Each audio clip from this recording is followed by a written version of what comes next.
Another exciting episode of Pete vs. Anxiety. My guest today is an American singer, songwriter, guitarist, and producer. She won the Lyricist of the Year award for 2025 at the Elite Music Awards. She's been writing lyrics since 2006, doing music since 2020. She does music to help others go through their mental health struggles. Please welcome the one, the only Skitzo Bunny. Hello. Bunny, how you doing? Or do you want to go by Karianne? Is that how you say your name? Karianne. Karianne. I'm terrible with names. Last you guessed that, Karianne, so I apologize. Anyways, why don't you tell everybody a little more about yourself? Give them a little more feel for who you are. Well, I actually have schizoaffective disorder, and I have a lot of other mental health issues. And I was diagnosed at 16 after a suicide attempt. And, well, my life is kind of just bland because of my illness. It's kind of debilitating. I have a guardian. I'm on disability. Can't really go anywhere. It's kind of just rough, but it's okay. I deal with it. So. Yeah. Well, I mean, that could, I can't go anywhere though. But music's your outlet though. I mean, has music always been a big thing for you? Yes. So what are some of the bands that influence your sound? Is there somebody like you really attached to? You're like, well, I kind of like what they're doing. Definitely Blue October. Mm-hmm. And there are so many. I'm just drawing a blank, but It's like Taylor I'm on the spot Swift. now. Damn. Well, I mean, Taylor's good not though. Taylor Swift like the way she writes, just the way she writes, like Mm-hmm. her. Yes. Yeah, no, it makes perfect sense, because we've had several musicians. You joined the very, very limited group that's been on here. Actually, Brian from Alive and Stone is the one that we talked to first, and he actually said that he's like a lot of people take different music from other people, like take different parts, they borrow parts, and he said like if you're not using somebody's sound or somewhat, you're not flattering them. So and I don't know how true that is because since you write music all the time, is it kind of similar to that? You kind of borrow this kind of the same styles a little bit. Definitely. Definitely.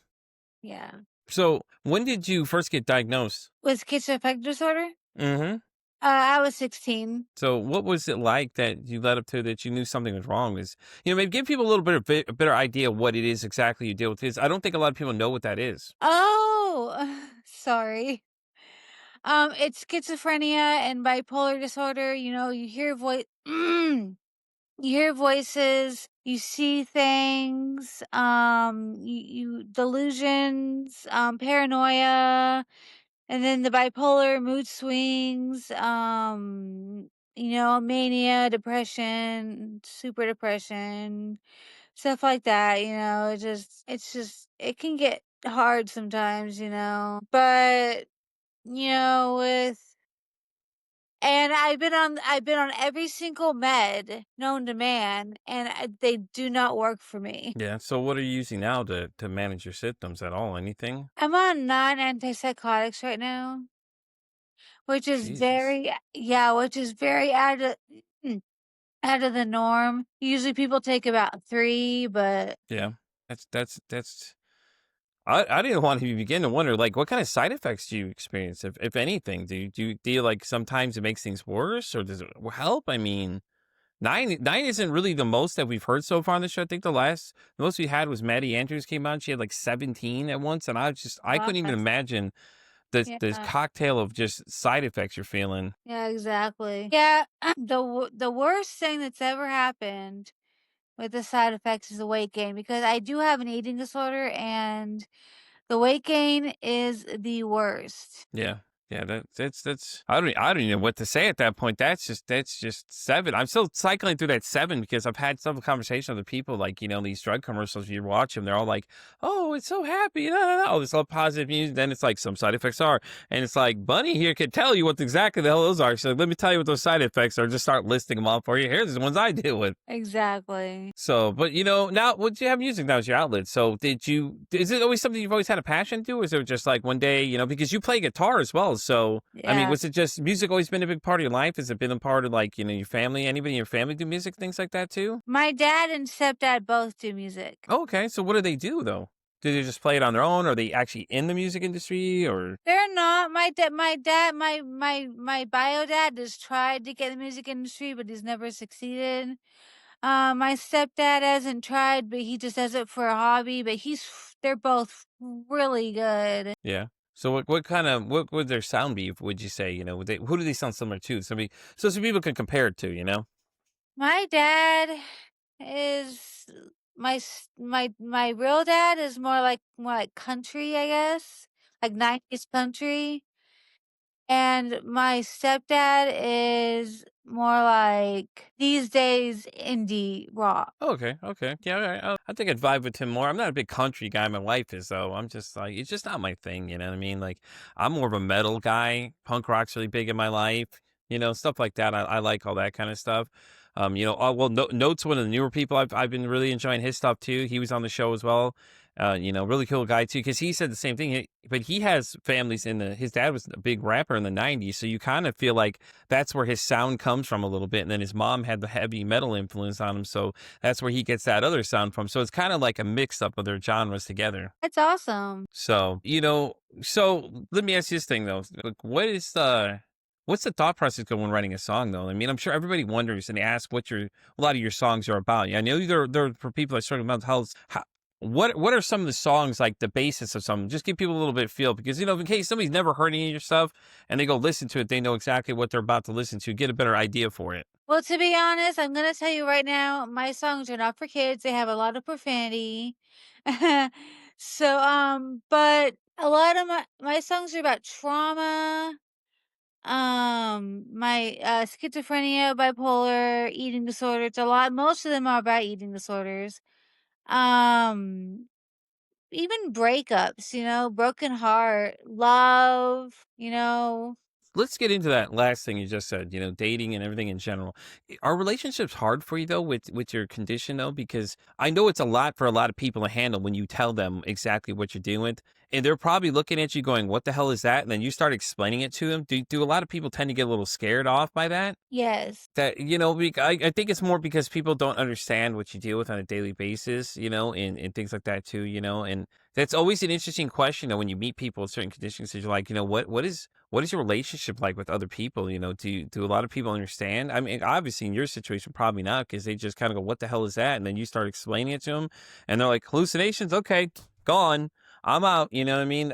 You know, it's just people don't understand that, you know, some of these things, there's a lot of stuff out there. And I think that's the problem with mental health itself is that a lot of people don't understand the different umbrella of things that are out there. Everybody knows anxiety, depression, all the big like keywords out there. Oh, you're bipolar. It's like, but a lot of people don't understand what it's like to deal with these things on a daily basis. Yeah. So, you know, how about give people an idea what it's like on an average day for you? Well, I get up. Do you have a lot of hallucinations every day, or is it kind of just a random thing? Because I'm very curious when I'm asking these questions, by the way. Yes, I do. But, for some odd reason, the dark triggers them the most. Just like the when my lights are off, I keep my light on every night because I just the dark is makes it worse. Yeah. Why would you do you have any idea why that is though? Is it just because, you know, like we tend to say a lot of times in the darkness your mind tends to wander? Probably. Yeah, and then my hallucinations get very scary. Like horror movie, occult kind of stuff. It can get bad. Yeah. Do you go into like almost like a psychotic moment when it happens? Yes. That's but that's why you have the guardian, right? Is that not what you mentioned that in the beginning? You have a guardian, right? Too? Yes. Is that the reason for the guardian then? It's just in case something happens, they're there to get you out of that?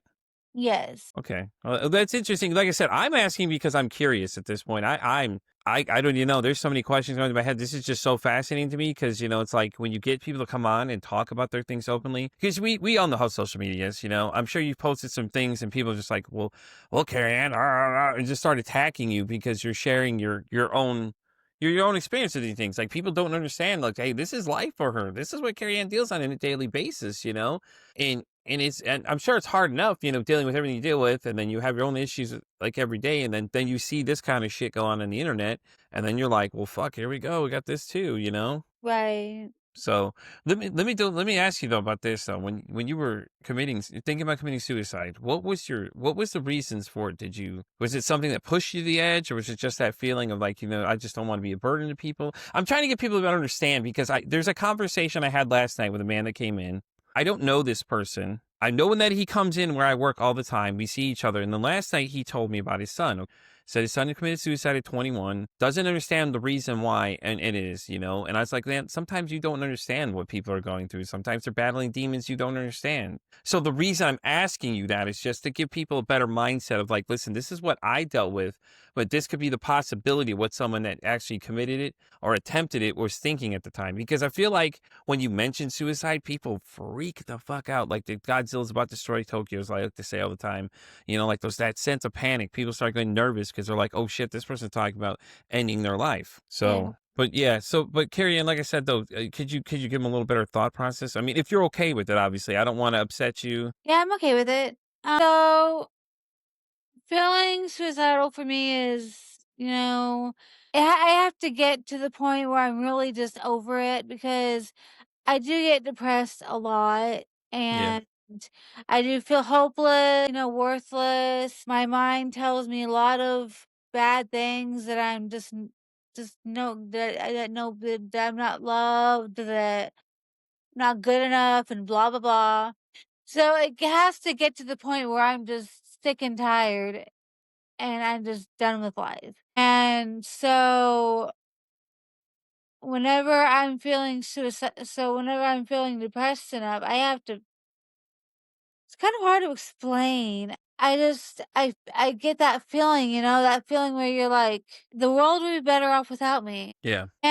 But whenever I feel suicidal, I don't tell anybody. I don't call the suicidal hotline. I don't tell anybody. I just do it. And for some reason I don't succeed every time. I mean, I don't know why, but I'm glad I didn't, but it's just crazy to me. Like I took a whole entire bottle of hydrocodone and drank 2 whole bottles of alcohol my first Jesus, suicide attempt, and I survived it. It's like, wow. God, Carrie Ann, oh my God, girl, I am what? Yeah. Wow. And I say that any listeners, I say that because like, damn, like, you know, people don't understand, like, you know, the things people do. And then it's like, that question always comes up is like, what were you thinking? And it's like, I think you're asking all the wrong questions, you know, maybe it's what were they struggling with? Would you agree with that statement though? Yes. So, but it's just like, wow, I'm so sorry. Like, you know, it's I'm sorry that you have to deal with that though. Like, it came to that you went to that extent though. But you're here for a reason. I mean, Yeah. you won Lyricist of the Year 2025. You won an award at the Elite Music Awards. That had to be something awesome. Yeah. You got to tell me about how that felt. Like, was it like you got a letter in the mail and realized what was going on, or? They actually posted the winners on Facebook, and whenever I saw it, I immediately ran to my mom and screamed, "Mom, I won!" That's so cool though. That's so Yeah. really so cool. I love it though. So I know you try to help other people go through it. So have you always been a mental health advocate? Or is it there's that one point where you're just like, you know what? I know there's other people out there that struggle, maybe not as bad as I do. Maybe I can help them be an outlet because we all know music is the same thing like that. Like we all have that song that, you know, or that band that we resonate with, you know, like Chester Pennington was a big one for a lot of people in the 90s, you know, his struggles, he had to turn into songs and things like that. People didn't understand how bad he was struggling. But at the same time, there's several interviews I've been seeing lately of him. And he's telling people, I'm struggling and Yeah. you're just not listening to me. I'm struggling. It's like you hear me, but are you really hearing me? Is what I wonder for a lot of these guys. Right. You know, it's so interesting, you know, because he was using music as an outlet too. And a lot of these other guys, me and somebody else, in fact, we're talking about a lot of the songs. God, who were we talking? We were talking about Bush, like Bush in the 90s, okay? Their songs are all about like drugs and coming down from, you know, all these different things. You know, like Come Down was actually it's him coming down off, you know, drugs and things like that too. And I can't remember the other band we were talking about last night that had some like crazy meanings behind a lot of their songs, but you know, it gets so interesting though. So, you know, how about so give us the Carrie Ann playlist? Like if you're having a bad day, what are some bands that you're listening to that you really like really resonate with? Ice Nine Kills. Ooh, I love it. Okay. All right. Okay. We already on. Okay. All right. Okay. Coming strong. I like it. Falling in Reverse. Okay. Crown the Empire.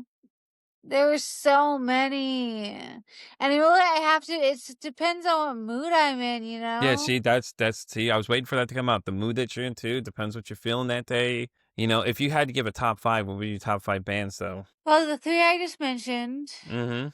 plus the Avenged Sevenfold, Okay. but I like the early Avenged Sevenfold, with the Rev. I don't like the new Avenged Sevenfold. I feel No the same way offense. about Metallica. I felt the earlier stuff was better. After Singer, I feel like I just didn't really like it as much. Right. And, who else? She's so like, "What? This is a good question, man. Damn." I know there were so many, it's just hard. Yeah. Yeah. So you like mostly metal and so what would you say your sound is as more My sound is not metal because I cannot because I'm not that good. But, my sound is more indie pop, indie alternative pop, stuff like that. yeah. Yeah, but I mean, it's obviously good enough to win an award. I mean, that's something to brag about right there, you know?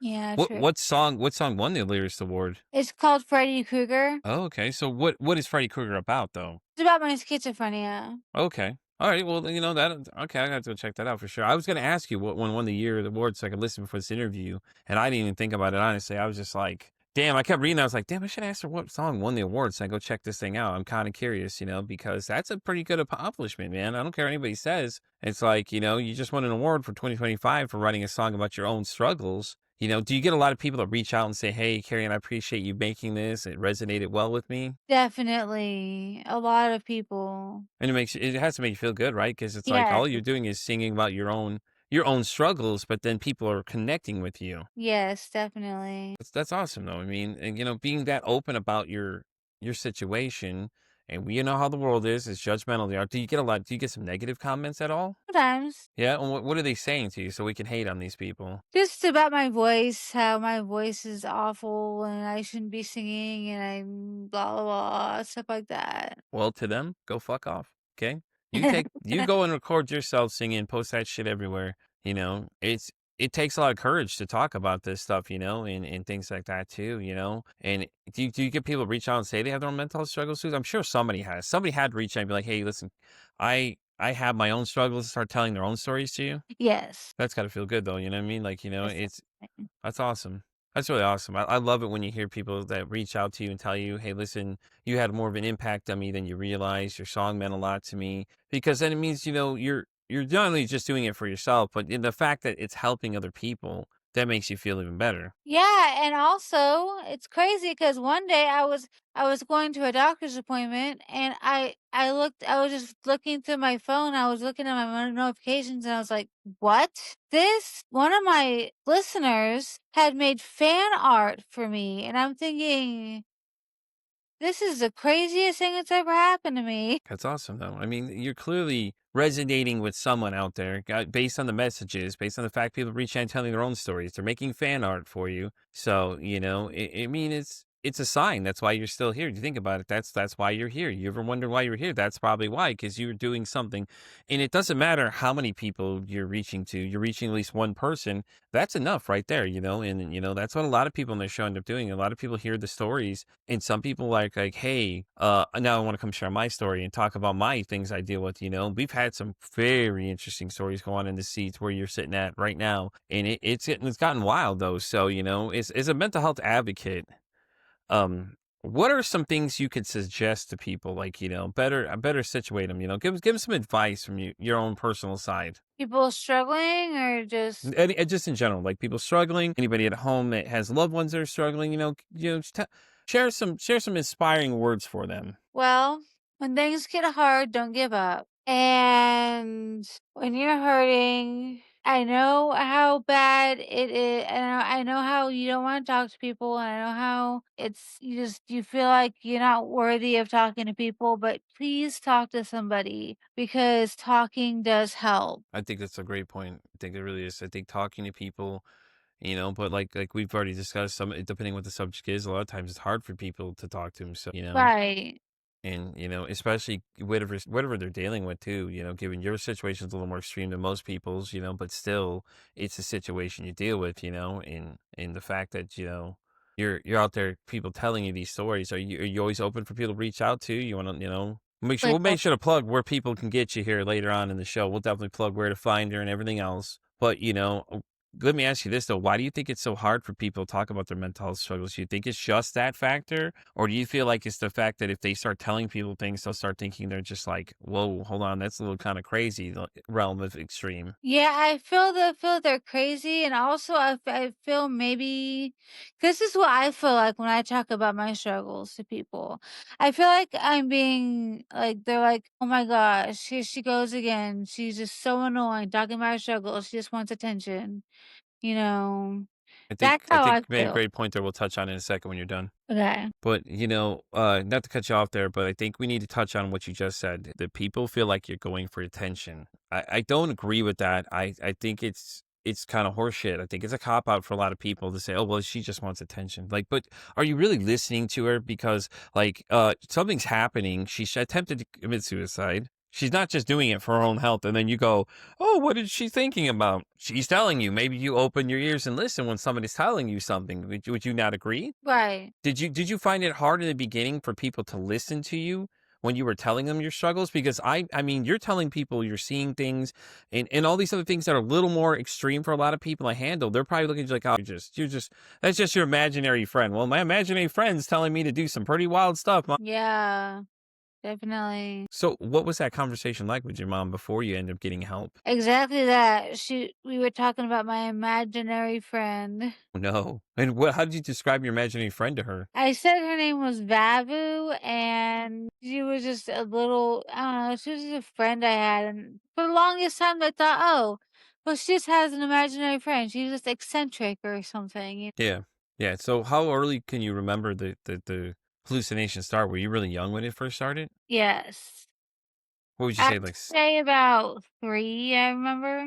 oh, wow, okay. So and you didn't get any help until 16. No. So between the time of 3 and 16, what was it like for you on a daily basis? Were they really well, obviously, you figured out the dark was causing a lot of them, yes? Yes. So it had to be interesting for you, though, when you went to bedtime because you were trying to tell your mom, and at 3, she's probably just thinking, "Oh, you're just making something up. That's just you being in your imagination." "Well, my imagination's talking to me, mom." Yeah. So and when you got closer to 16, was it just like it had to be I assume it had to be really tough though to get someone to believe you because they in the earlier ages, we tend to think these guys are talking to themselves and saying, "Oh, they're just talking to their imaginary friend" and things like that. But you're really seeing this thing as you're talking to at the time. Yes. That's so and then when you got to 16, what was that breaking point for you that was like, "Hey, listen, she needs some help." Honestly, it wasn't until my suicide attempt that I even knew I was sick.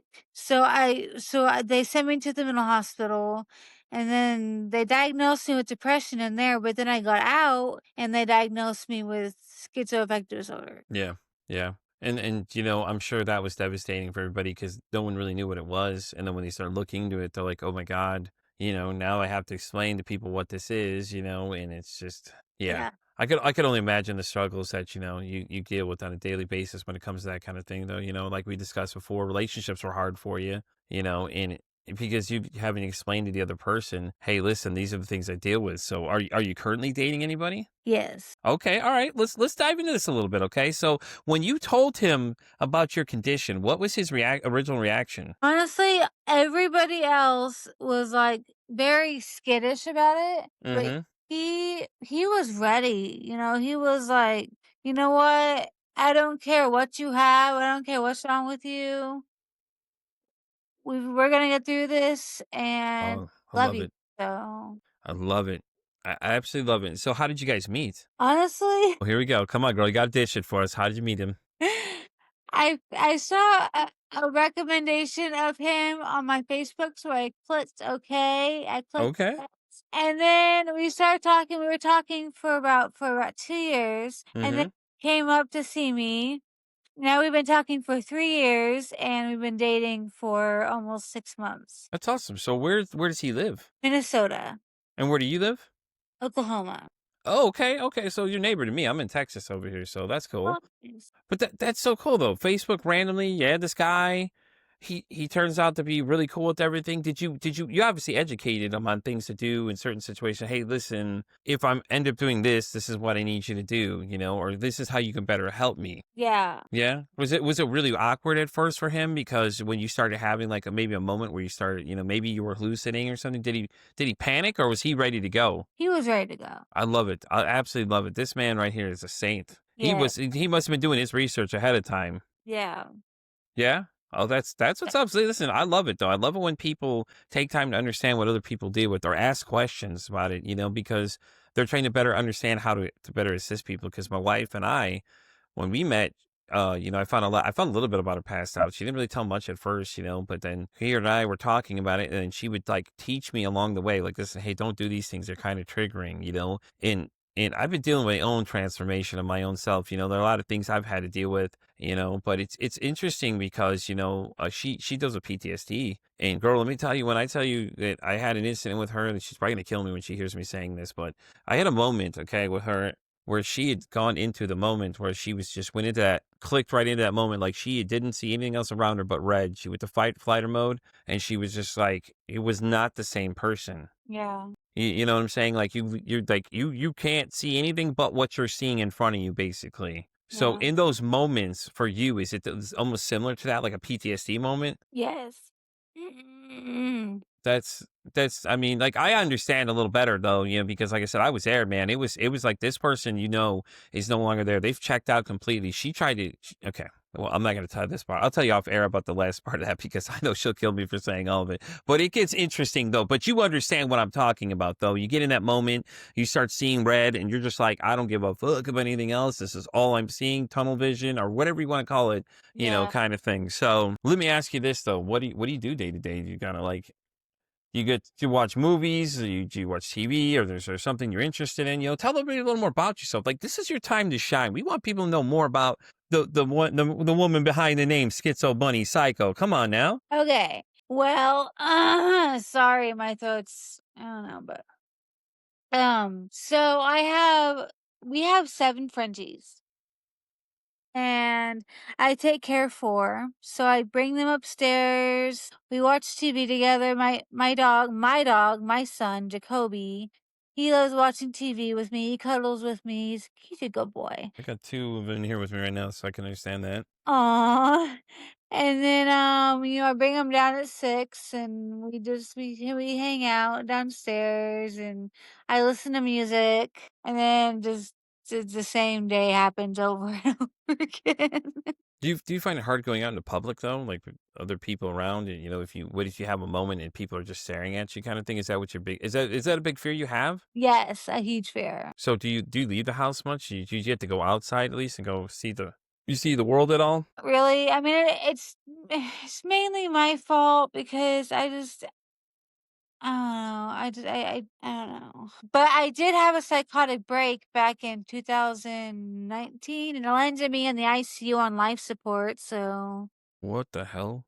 yeah. What happened? Care to tell us what happened? Okay. Well, the psychotic break was the scariest thing that's ever happened in my entire life. And honestly, I wouldn't wish it on anybody. It was honestly like living in a horror movie. And I had aspirated on my vomit, and that's what landed me in the ICU. What happened? You were just having a moment and then just Honestly, I was sleeping and I don't remember waking up, but I guess I did. I woke up in the middle of the night. And according to my sister, because I was at my sister's house, the break lasted for 3 hours, and and she said I sat there on the floor for an hour just screaming nonstop, and she said that's how I aspirated on my vomit. what were you do you even remember any of the moment of anything? Do you remember what you were seeing at the time? I remember that I actually wrote it in one of my books, my psychotic break. I don't remember much of it now, but I remember writing it in my book. Oh, okay. That's so your journal, do you keep a journal when these things happen? No, I don't journal. I just wrote it in my book that is out, Crazy Soldier Souls. I just wrote it in that one. Okay, well, listen, let's talk about the book a little bit then. What is the premise of the book? Is it the story about you, or is it just about your condition for people to better understand it? Honestly, it's fictional, but I Mhm. made the psychotic break fictional too. Okay. Did you feel it was easier when you wrote about it though, because you're dealing with this moment and having to tell Yes, people? definitely. So that's so cool. So not only are we artists, we're a published author, we're singer song, we're doing all of it, girl. You're doing everything. Like that's so cool. Is the book available for everybody to check out? Yes. Amazon, usual spots Yes. everybody goes to? Oh, that's so cool. That's so awesome. Like that's really cool though. How did it feel when you published it? Like it had to feel good because writing a book is a process. I haven't even started mine. I've been talking about doing my own memoir. We'll eventually get there. I'm a man generator. I have too many things to do, and I just try to do too many things. But I'll eventually get there. But tell us a little bit of the process of writing the book. Was it just like one day you're like, oh, you know what? I'm gonna write a book. Why not? And then how was it received by people? The book itself. Oh yeah, the one day I was just like, I'm gonna write a book. And the book itself was great for a while. It got 5 stars for the longest time, and then somebody wrote a really bad review. I don't know why. It wasn't even didn't even make sense. Really bad. It was a 1 star review, and it didn't make sense at all. But it No, made you're gonna get those haters, though. I mean, most artists yeah, will tell you. exactly. Yeah, a lot of artists I've had on the show tell you the same thing. You're probably gonna get somebody that not like what you're doing. It's okay. Tell them to fuck off. Exactly. Exactly, yeah. And I was upset about it at first because I'm like, "Why?" But then I was like, "Well, it just happens." But it kicked my stars way down, so Well, damn you. Why did you kick her stars down? God damn it. Fuck y'all. Right. Anyways, we don't. I mean, you're gonna get those negative reviews. People just don't understand it. But then you can tell those are just okay. Well, those are not my people. Then I don't know if you know anything about like energy sense. It's like they just don't like the energy you're putting out, and that's fine. Fuck them. You don't need them in your orbit. You don't like what I'm reading. You don't like what I'm writing. Okay, cool. You have your opinion, but do you think you focus more on the negative comment or the positive comments? positive. Okay. Well, that's good though, because some people they stay straight at the negatives. Like Burke Kreisner was on his podcast talking about one time. He said that the one thing he looks at, it could be 1,000 positive comments, but that one negative one he focuses on. But that's just because the things he deals with. That's how his mind works. For him. And it's good that you don't focus on the negativity part of it. Honestly, you just tell these people to go fuck off. You don't like it, don't write about it, that's cool. But someone's always got to say something negative or they're not going to feel powerful or they can't feel like a keyboard warrior and all Right. those great things, So do we have any new songs coming out? Cause we always got to know. Yes. I have a new album coming out in December, but it's a remastered album. Okay. Nothing wrong with that. We'll Yeah. type it up. What's it called for anybody that's never heard your album before? What's the remaster album? Oh, give us a little taste of what it is. Promote that thing, girl. Come on, tell them all about it. Called Relax, Relapse. And what's the album about exactly? Is it It's mainly about my eating disorder, but it's about other things too. okay? Okay. So and when do you know when exactly when it's dropping? Is it going to be on your Spotify? Or are you pretty much everywhere? I would think you're everywhere. Everywhere, yeah. It's awesome though. I mean, you're excited for that coming out. You have that coming out. So we're at the part of the show now where I told you we're going to ask 2 questions to you. Okay. Okay. If you've never seen any of these episodes, these are the 2 questions I will ask everybody, okay? So the first one is a credit to a good friend of mine. She has a podcast called The Shit That Goes On in Our Heads, okay? When Okay. her and I interviewed the first time we met, she asked me a very interesting question. Now, you being an artist, this is going to be an interesting response. So my question to you is, Karianne, if your mental health had a song, and you could break this down however you want, what would that song be? The Voices in My Head by Falling Universe. Okay. Okay. I like it. I like it. Now you can break it down if you want other ways too. Like some days it's worse. It's this, it's that. There's no wrong answer to that question, but I love it though. We have Falling Reverse added to now to the responses. We've had Rage Against the Machine by Susan Snow. She was like, yeah, I like Rage Against the Machine. I was like, yes. About time somebody said Rage Against the Machine. I'm waiting for somebody to say that one. We had The Doors. We've had, what is it? The last person I had on Paul, he said, I can see clearly now the rain is gone. I was dying. Because it's such an interesting question. You think about it, because a lot of us, we all listen to music. So what's that one song when you get in a bad mood or the one that gets you out of the rut? What would you say that song is? Like you're having a shit day, you need something to amp you up. What song are you turning on to fire you up? I'm thinking Pantera. Watch. If she comes back with Pantera, everybody, I'm gonna be like, I called that one. Let's see. I love it. She's really thinking about this one. I love it. And the reason I'm asking you a lot of this is because you're a songwriter yourself. So I kind of want to pick your brain a little bit about it, because I think it's interesting to get your responses to see what it is y'all are listening to, and it's great because a lot of them, they'll throw you off based on what they're saying because you always think, oh, well, they're going to just listen to this stuff, but it's really this stuff here. But it's music in general that brings us all together. So, I'd say, look, she's really stuck on this one. She's like, damn, this is a good question. Cue the Jeopardy. Do, do, do. Would you say it'd be like Falling in Reverse? I know that's when you said your mental health songs are. Would it be like a Falling in yeah, Reverse yeah, song? yeah, definitely a Falling in Reverse song, yeah. Which one would you say though? There's so many good ones. It's so hard to fucking tell. I swear, dude. Okay, Zombified, I guess. Oh my God. Yes. I love that song. I Yeah. love that song. I like the other one. What is it? The pick up the phone one. One always resonates with me because I just like start singing it every time. Pick up the phone. I'm like, all of a Yeah, sudden I'll just start singing it. Like I'm calling people. I'm like, that's what I start singing in my head as I'm going. Like, pick up the phone. You'll yes. just hear me going and start singing that part of the song. I'm just singing, pick up the phone. And that's what I'm thinking of as I'm singing it, in my head. I'm just like, oh God. So, but I love it. That's great answers. So now we're to the best question of all. I call it the best question because it's a reason this podcast exists. Okay. So if you could break the stigma about mental health, and now when I say that, I mean anything that you see online that you're just tired of people saying, what would that be? Are you asking a question again? If you could break the stigma about mental health, meaning like something that out there that people misidentify or they say something that's incorrect that you're just tired of seeing repeatedly show up, what would it be? It could be anything you see on the internet, something that comes across your feed on your timeline that you're just like, stop believing these stories of things. I think that the stereotypes of different things, like not just schizophrenics being murderers, but also people with BPD being sociopaths, and people with, Mhm. Yeah. people with DID being, killers. Just all this other stuff. Just Yeah.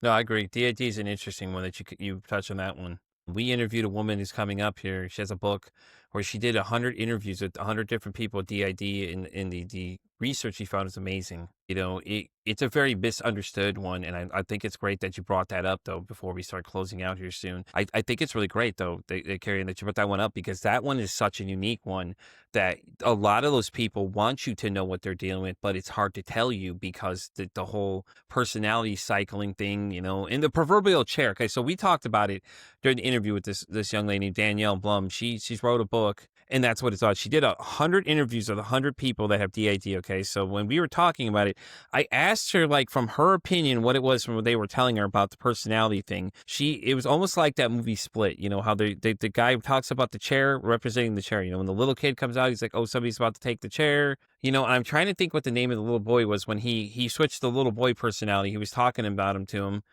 And he's like, oh no, somebody's about to take over the chair. The chair proverbially would be what personality is dominating at the time that. So it was interesting for her to say that was the best way to describe what it is some of these guys deal with, because some of them cycle, their personalities to protect themselves. And a lot of them, they don't want to get rid of that part because that's their protector at that point. So, the fact they're changing personalities is because they're trying to protect themselves from either they feel what sense of danger it is and things like that too. So it's an interesting thing that you say that because DID is very misunderstood. And I think a lot of people don't understand what it is because it used to be called multiple personality disorder, but then they decided to change it to DID, just like shell shock is now PTSD, because everyone thought shell shock, and, everyone thought the military guys could get PTSD, which really was called shell shock. And then when they switch it to that, I heard they're going to switch it to something else too now. They're not going to call it PTSD. They're going to call it something else now. I'm not really sure. I haven't seen anything yet, but I do think it's very interesting you brought up DID, though. It really got my brain going. I was like, ooh, DID, that's really interesting she said that.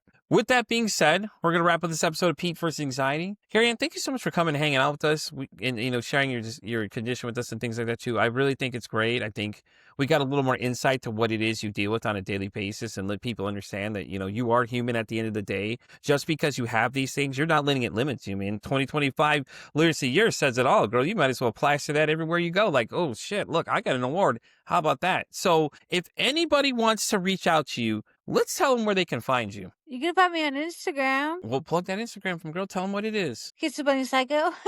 Well, there you go. Check her out on Spotify. She's on pretty much everything, as we said, and things like that too. But thank you so much again for coming and sharing. I know a lot of times people react differently to what it is your condition is, and I appreciate you coming and hanging out. And hats off to your man. Like, he's a winner. To me, in my book, he's a winner. I so much appreciate the fact that he took the time and was very attentive to what it is that you were dealing with, and he's understanding to do some research and how to handle better, assist you. That says a lot about people. So shout out, what's his name? Let's give him a shout out right now. What is his name? Michael. Michael, let me tell you, man, from me, Pete vs. Anxiety in this show, man, everybody that listens to this show, man, we appreciate the fact that what you're doing for this young lady, man. The fact that you were prepared and you did your research, it means a lot to us, man. Like, a lot of us that deal with things, man, may not be as severe as what, Karianne deals with, but man, listen, hats off to you, sir. You are a gem and the diamond in the rough, as they like to say, my friend. You keep going, brother. If you ever need anything, you reach out to me, man. I'm always here for you. My inbox is wide open. You can reach me anywhere you can find me, and hats off, man. Just keep going, brother. We appreciate you. And with that being said, guys, we're going to wrap up this episode of Pete vs. Anxiety. You know where to find me on Pete vs. Anxiety on X all the way down to TikTok. I'm on Spotify all the way down to Pandora Radio. And as I always say, it costs nothing, absolutely nothing to be kind to somebody. One kind act you can do can save someone's life, or hell, you can make their day. I'm Pete vs. Anxiety signing off saying, don't ask how your day is today. Say, hey, how's your mental health today? So bad, everything flawed, don't break my neck. It's a sign of respect, it's a knife for death. But never will die for the price of a check. I got my integrity and my word. I'd rather die than death and burn. My respect you'll have to earn, but I don't think I wait my